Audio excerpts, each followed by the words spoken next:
interview show of the Pro. Today, it's my pleasure to have Dr. Monica Ma'am on our show. Dr. Monica Ma'am is a PhD in International Relations from South Asian University, and her research focuses on political economy of South Asia. Thank you very much, ma'am, for agreeing to this interview, and welcome to the Pro. Thank you, Ritvik, for inviting me to your podcast. I'm really happy to be here. Okay, ma'am. Ma'am, recently Indian government has banned 59 Chinese apps, and after that 59 also like 47 Chinese apps got banned. So how do you see this decision? Ritvik, I've also written a number of articles on this particular issue. I think it's a great decision that Indian government has finally taken. A lot of people are connecting it with the aggression that China has shown to India in Ladakh. But I won't take a very short-sighted view of this entire issue. In fact, if we look at it from the past many years, since India has become an open country, and since internet has become quite popular in India, in the recent years, we've seen a lot of Chinese penetration in India's internet market. So not just Yeah, smartphones and softwares, but also apps, mobile apps, and all these things that were they're very popular in India. So now when India one day decides to go ahead and ban 59 Chinese apps, and all of them were like really popular. yeah, So you look at how TikTok has been banned, TikTok. or WeChat has been banned, and even more. Share it.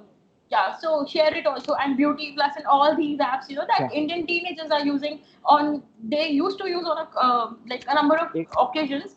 I think it's a great decision to ban them, because these apps were not just a threat to the security of India, but also these apps were a threat to the economic security of India. So when I say that, I basically want to say that these apps had a though they are trying to clear the air around it by saying that no, we do not have to give data to our Chinese government. But if you look at China's military civil fusion strategy, so for the short form of military civil fusion strategy would be MCF. I would be referring it to MCF from now onwards. So as part of the MCF strategy, all these apps were owned by people who are quite close to the Chinese Communist Party, and they're not just close to the Chinese Communist Party, but there's also an understanding in China that all these apps, when they are used in democratic countries like India, they should take data and probably give and supply this data on demand to the Chinese government. And a number of papers, so many scholars have attempted research on this, and a number of papers have also come that I personally gone through. I've read those work, and then I have also engaged with the kind of country that China is. China is an authoritarian country. So yeah. these apps were causing a threat to our national security. But when I say they're also a threat to the economic security, I want to point out to the fact that India is a huge country, and we also have a very healthy smartphone ecosystem in our country, and a very healthy all this app, or what you call it, startup ecosystem in our country. Startup. So Yeah. our youngsters are also working on all these apps.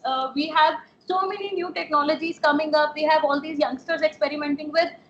So I talk to these businessmen, and then they tell me that in today's date, if you have 1 lakh to spare, you can get an app for your business also. So Yeah. there are so many youngsters who are working on that front. And despite that, a country of 1.3 billion Indians, we cannot have options or alternatives or Indian alternatives to TikTok, or to share it, or to any other app that Indian government has banned. Yeah. So it's kind of an economic opportunity as well, that when these apps will not be allowed to enter India, then obviously Indian businessmen, Indian youngsters, Indian startup ecosystem, it will be presented with a new challenge how to fill this demand, and then this demand will be filled by who else but Indians for themselves. So I think it's a great move. Okay, so how much is China affected by this ban, and like how much loss China has faced?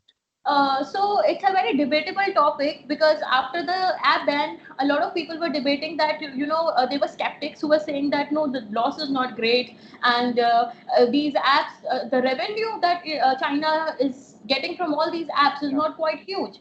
So, and then there was another side which was actually pointing to the economy of how apps work. So if you look at the economy of how apps work, you have to look at other examples such as Facebook. Now, Facebook has the largest revenue base for Facebook is not India, but the largest user base for Facebook is definitely India. Yeah. So, Now look at how a lot of Indians are using Facebook, and it's the number one. India is the number one user base for Facebook, but then the revenue doesn't match. The revenue is really really low. Facebook is not making that much money from India. But can you say that if tomorrow government goes ahead and decides to ban Facebook, won't Facebook be facing a trouble? Won't there be losses to Facebook? There would certainly be. Now, how these losses would be caused? That's what we need to look at. These losses will be caused because whenever a company which is in the internet, or whenever a company in this app ecosystem is there, they have to go for market.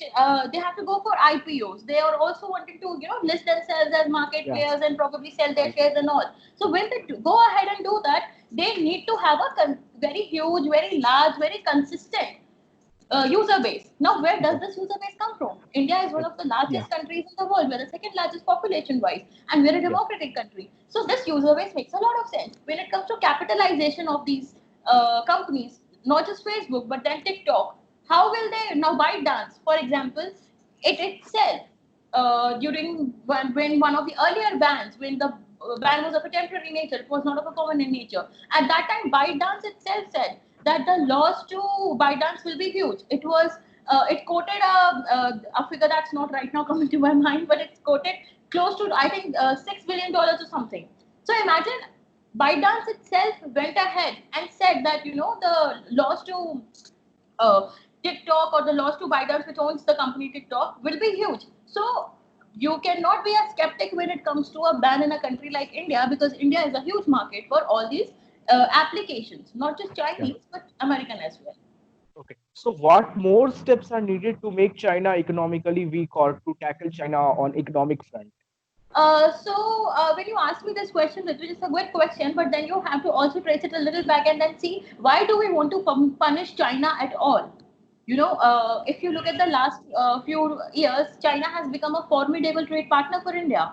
Our Yeah. trade deficit is rising with China, but at the same time, we are also doing great business with China. Okay, so many things we've been importing from China. So why all of a sudden we want to punish China?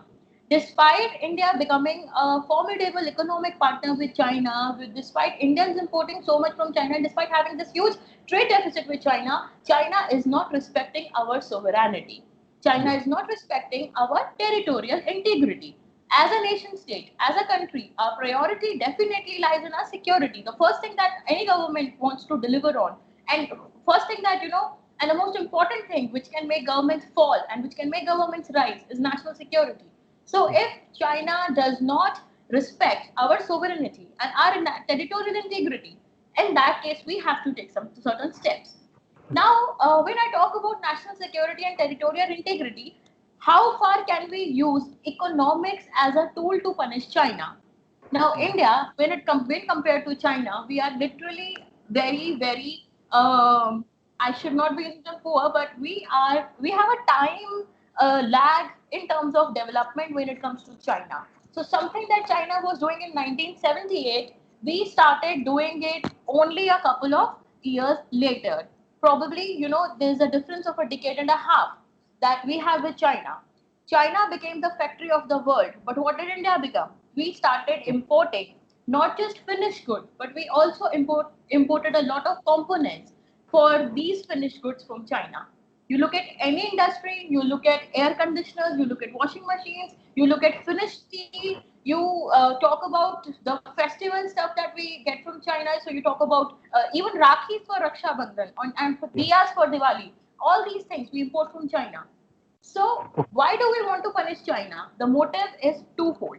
First is national security, that we want to use economics as a tool to tell China that, hey, if you do not behave with us rightly when it comes to our territorial integrity and our national security, we will use the economic lever to punish you. We might stop importing stuff from you, and India is a huge market for China. And the second reason, which is I think a more important reason because of its long-term effects, is that Indian industry now needs to stand up on its own 2 feet. So, because of the COVID crisis, we saw that all these industries could not get components. All these industries could not get finished goods. There was a dearth of all these products in the market, and the prices of these products shot the sky. So, India, because of the Make in India program, because of the Atmanirbhar vision that Prime Minister Narendra Modi has outlined, I think now Indian government has that intent and the willingness to make sure that China is not just punished economically, but stuff that we import from China is now made locally. So India has to become economically self-reliant, and I think it's a great So, the fact that we are willing to the fact that we are willing to punish China, so to say, or the fact that we're willing to ban products from China. So it's not just outright ban that India does. We are a member of the World Trade Organization, so we cannot just completely, go out and yeah. ban product from other countries. Countries use Okay. their trade policy really smartly when they do this. So probably, increase the custom duty. For example, with Pakistan, we've increased the duties to 200%. Yeah. So with China also, when I do my research, I find that Indian government in the last few years has literally taken a lot of Yeah. steps. It has actively engaged with how to Yeah. use the trade policy to maybe Yeah. reduce or discourage import from China. Okay. So how can India emerge as a replacement of China in the manufacturing sector? Like, what exactly the steps are needed? So if you look at the steps that we need to take is that first of all we need to make sure that our own businessmen are provided with a healthy business Yeah. environment. So there Yeah. needs to be a ease of doing business. Yeah. Then because we are living in an unprecedented crisis right now, COVID crisis, so we need to make sure that this crisis is dealt with and a fiscal stimulus or some sort of help is given to the economic sector of the country so that they are able to now get back and produce more, and all that will require. So see, the thing is that till now when China was supplying all Yeah. these products, it was very easy for Indian businessmen to simply import and then use them. But now I Yeah. think there's a advantage here that now when no more these imports can be done, partly because of the COVID crisis, partly because the government is on a spree to increase duties on these Yeah. products. I think Yeah. it's a good chance for Indian businessmen to experiment, to create these components at home, Yeah. and they will definitely become more efficient over time and the cost will be reduced. And once we are able to serve our own domestic market, then we can get that edge over, products in the global market, and Yeah. probably we can become a net exporter. So that's how I see it.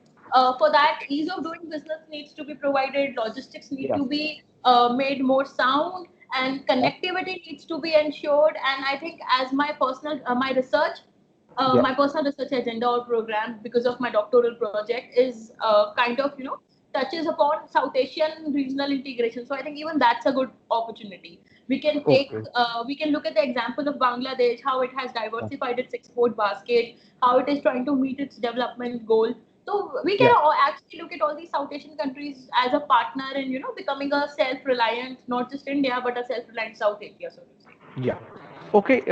Coming back, coming to the another topic. Like, recently, we have seen a lot of influence of China in the South China Sea. So how can India and the other countries tackle this?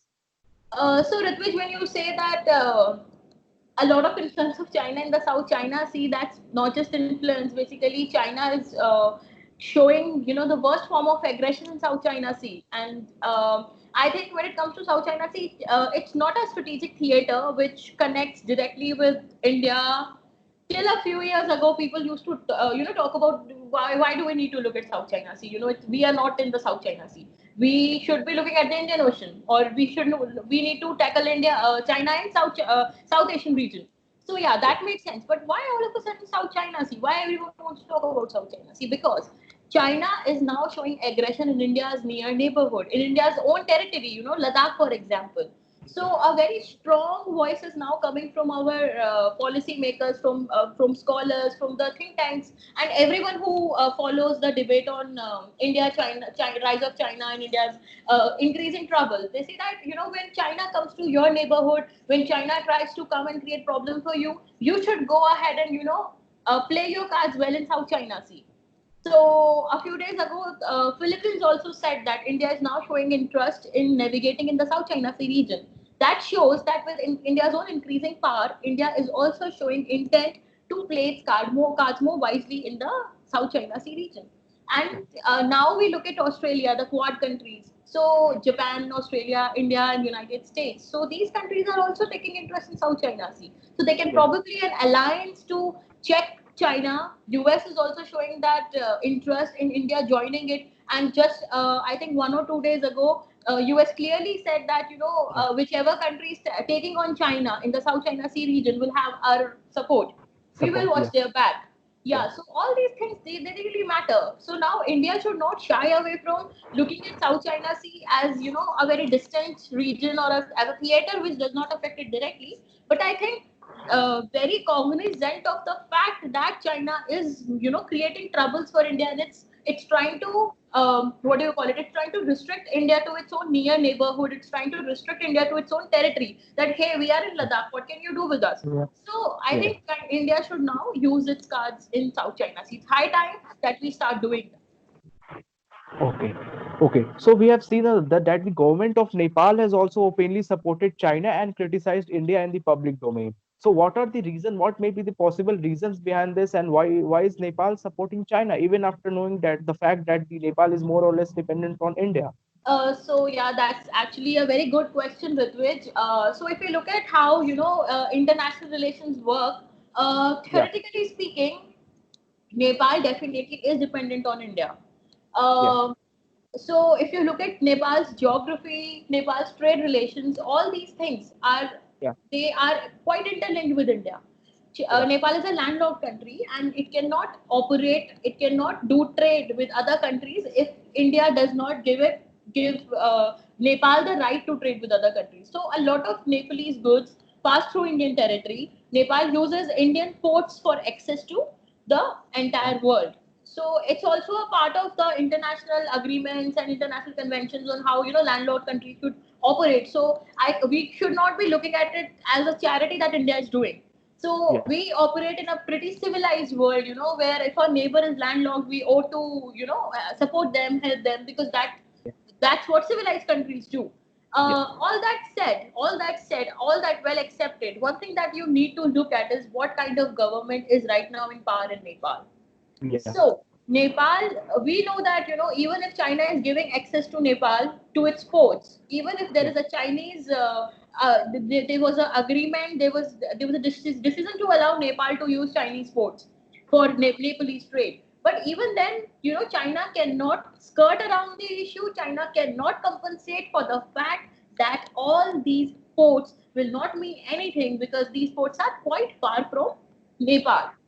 Yeah. On an average distance, they are 3,000 to 4,000 kilometer away, whereas the nearest port for Nepal in India is just 700, 800 kilometers away. And Yeah. in trade, every kilometer counts. In trade, every kilometer means extra cost. So obviously, when you know that this is the cost factor will always the cost factor and the geographical realities will always supersede whatever interests or whatever bribery, so to say, Yeah. whatever China offers to Nepal, we know that. So it's never going to happen. But still, despite of that, you see a map is being published. You see Yeah. Prime Minister KP Oli giving quite not very nice. He's not saying very nice things about India, saying quite negative things like Yeah. Ram was not born in India. Ram was, and then his own foreign minister comes on board, and then he explains, he clarifies, no, this is not what the prime minister meant to say. So what's the reason? Prime Minister KP Oli himself is facing troubles, political problems. So he's trying to stay in power, and it's a combined communist party that they have Yeah. made. This was an agreement which was reached because of China's interference in Nepal, and now this agreement seems to be breaking. Now this peace seem to be breaking. So now what is China doing? China is actively playing a role in making sure that all the communists they stay together. And Yeah. KP Oli, in order to hide political mileage at home, is trying to say all these things about India so that he can make sure that all his enemies are silenced, enemies within his own parties who now want to become prime minister or who now want to politically challenge. So he's trying to make sure that all these they stay silent, do not take, they do not challenge him, they do not ask him to give up on power. He's also trying to make sure that he gains popular Nepalese support. So he's trying to Yeah. attract Nepalese by saying not so nice things about India, so that all the Nepalese say that, oh wow. So when the map was released, definitely we could see that even Manisha Koirala, Yeah. who comes from a political family in Nepal, and she's been a very popular Bollywood actress. So Hello.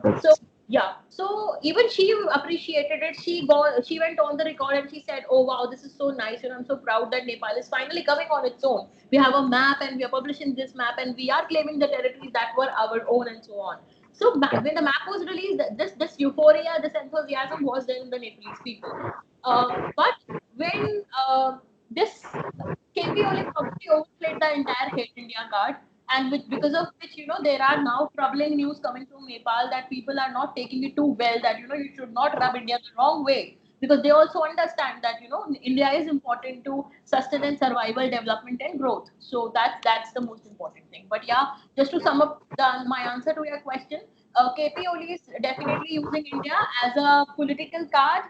He's playing a nationalist card to save his own fortunes in Nepal. Okay. So, ma'am, I will conclude by asking that how to tackle China's expansionism theory.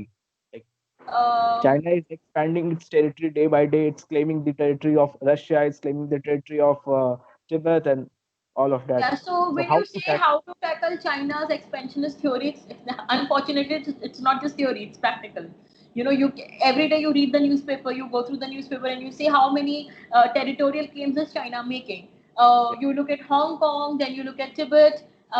Tibet is a very old story, but every single day we as Indians living in New Delhi can see Tibetans. Right away we can see that how their right to feel independent, their right to have their own voice has been taken away, their lands have been taken away. So it's something that's very very much troubling. See, expansionism is a very natural reaction of any rising power. Yeah. So in international relations, we all the time study about when Britain was rising, it went on a colonizing spree. We had India itself became a colony for the British. Yeah. When US was rising, when US is still we look at US as the largest great power, or whatever the terminology be for that. So yeah, Yeah. so every rising country does that. The more power you get, the more your interests become. It's quite natural. When we become fat, what do? We occupy more territory. Yeah. Probably, so it's a natural phenomenon. Whoever is rising will definitely be showing an expansionist tendency. Yeah. To control that, there's something very, and then as natural it is to expand, as natural it is to control that expansion. So we Yeah. talk about balance of power. We look at how different countries can make coalitions and check China. That if you do something in Ladakh, then there will definitely be repercussions. If you do something in Tibet, and it has already done a lot in Tibet, but yeah, retrospectively speaking, that if you do something in any other territory, for even in the Hong Kong question, US has withdrawn a number of special privileges that Hong Kong used to get, just because China is now trying to make its presence felt more strongly in Hong Kong. So Yeah. I think these are the things that all these countries should be doing. Controlling or challenging or containing an expansionist power is not something that's new to the world. There has been a Germany before. Germany also had expansionist tendency, and then so you must have read about the world wars that have taken place. Yeah. So yeah, by any means, militarily, strategically, politically, using soft power, whichever means, there are so many tools available in the toolbox. So China's expansionist attitude, China's expansionist tendency needs to be watched carefully. Okay. Okay. Thank you very much, ma'am, for coming, and thank you very much, ma'am, for taking out the time. Thank you so much, Dilpreet. Thank you, ma'am.